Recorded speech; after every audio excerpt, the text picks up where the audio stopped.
Priorities. Sharon Horne-Ellstrom here, drinking one of those medicinal drinks, the zinc and the vitamin C and all the good little nutrients in there to help us stave off colds and flus. I got sick last Christmas. I was super sick last Christmas. So I want to make sure I don't have a repeat of that incident. So every day I'm drinking at least one of those. And I thought, I'm going to do it first thing in the morning today. See if it helps my voice. So priorities. What the heck do I mean when I talk about priorities? Sharon Horne-Ellstrom here. By the way, what's she up to now? Day 1041. 1041 days documenting my journey as I've transitioned and as I'm transitioning and really transitioned from the brick and mortar corporate world of business to the online world of business. What's working, what isn't working, what I'm doing, what I'm planning on and putting together, what kind of projects I'm doing moving forward. So today on the Get Up and Go Challenge, the month of December, we're doing the 5th and final Get Up and Go Challenge for 2020. And in it, we work through a process and a framework, and we do it several times to make sure that it gets ingrained in people's subconscious so that it becomes automatic for them. It's a process that guarantees that you'll always get better results after a change or challenge than before you experience that change or challenge. It's a way that it automatically, since you're creating it and installing it in your subconscious, it automatically customizes and sets itself up to work for the individual, which is pretty cool. So that's how a lot of stuff works, by the way. We learn a tool, we hear about it, we practice it, we use it, we tweak it, we change it, we make it our own, and all of a sudden it becomes a part of us in a way of operating. Same thing with the SOAP framework. So today we were talking about priorities and how important it is to prioritize the things that come our way. If we don't have priorities, if we don't have ways of deciding what is most important for us, whatever comes our way we'll just automatically react to. Not the most efficient or effective use of our time, energy, and life. So the 7 key areas of our life, I learned these from Tony Robbins back in the late 80s. I'm sure he learned them from Jim Rohn. I'm sure I've read them from many, many people. But I like the simplicity of the seven things I can remember. So 7 categories are easy, like 7 days of the week. But they're physical, mental, emotional, spiritual, financial, relationships, and contribution. And so if those are the 7 key categories or areas of our life, you know, a lot of people say, oh, you need to have a balanced life. Well, what is a balanced life? It's different for each and every one of us, right? Balance to one person would be total chaos to another. My life is not balanced by anyone else's definition, but it's pretty balanced for me. It's balanced in the way that works for me. So maybe sometimes I spend a lot of time on my physical well-being and emotional well-being and spiritual well-being. And other times I have to spend a lot of time on my financial well-being or on my relationships. It depends. It's so different for each and every one of us. It's like thinking that one size fits all. How many things have you ever gotten that were one size fits all that actually fit you like a glove? Not some gloves. Gloves aren't even one size fits all, right? There's small, medium, large, extra small, extra large, extra, extra, extra large. There is truly no one size fits all, especially when it comes to growth, success, personal development, etc. So prioritization, how do we prioritize? I prioritize 1 through 7. What's the most important thing to me right now? Well, it depends what it is and what's going on in my life. If I'm sick, for example, my health is going to all of a sudden fly up to number 1. It's going to be my highest priority, right?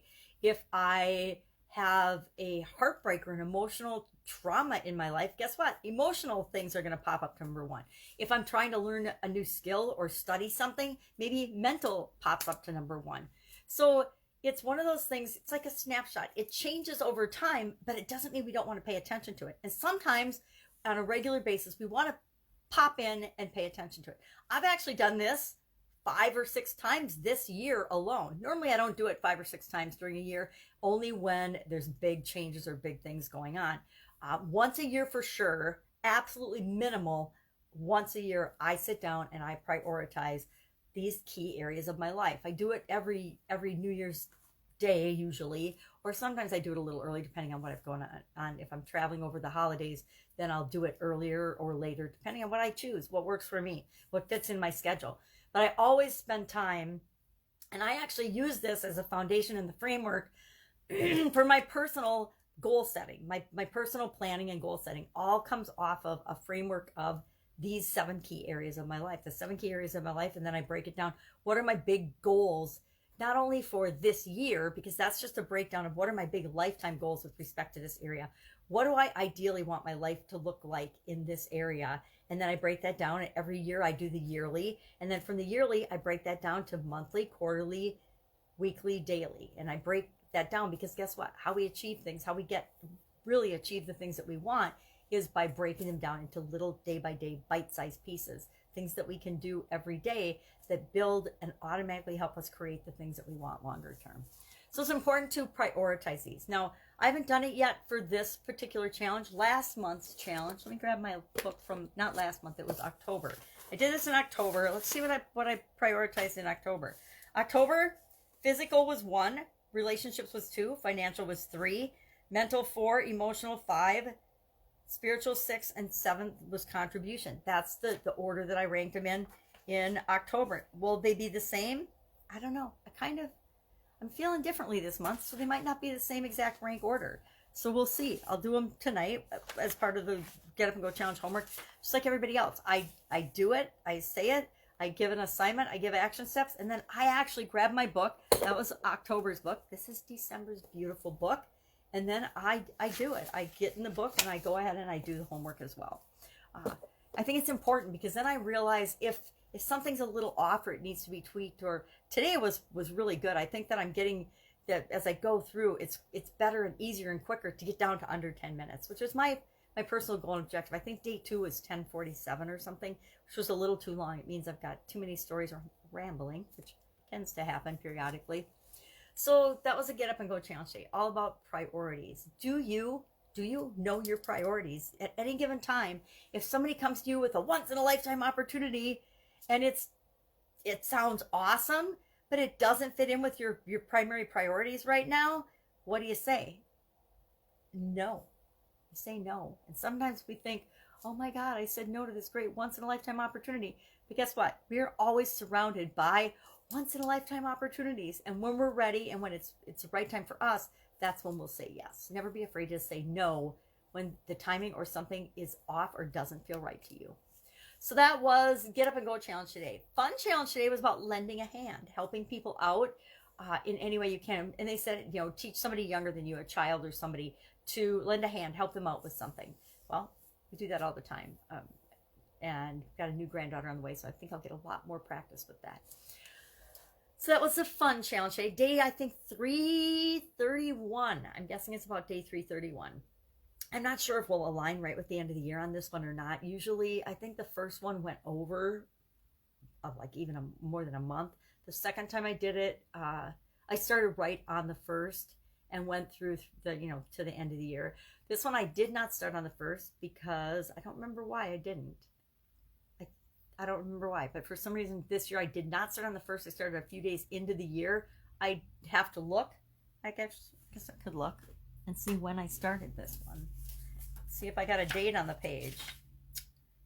I didn't start this one till the 8th. Till the 8th, January 8th. I have no idea why I didn't start it till January 8th, but we didn't start till January 8th. That means we will probably go into next year. I do the whole book, so we'll probably go into next year for this. I use a little guideline book, do one fun thing every day. This year's book, last year it was do one thing every day that makes you happy, and prior to that was do one thing every day that scares you. And guess what? I already have another one for 2021, because I suspect 2021 is going to be an interesting year. It might not be as interesting and chaotic and incredible as 2020, but I suspect that we're in for some more bumpy rides coming up here, at least here in America, which means if we're having bumpy rides in America, pretty much the whole world's having bumpy rides, right? It's the whole butterfly effect where one thing gets messed up, everything tends to be impacted and messed up as well, or ripples through. So fun challenge. Our idiom today was getting a taste of your own medicine. And it was kind of appropriate that I was actually drinking this medicine.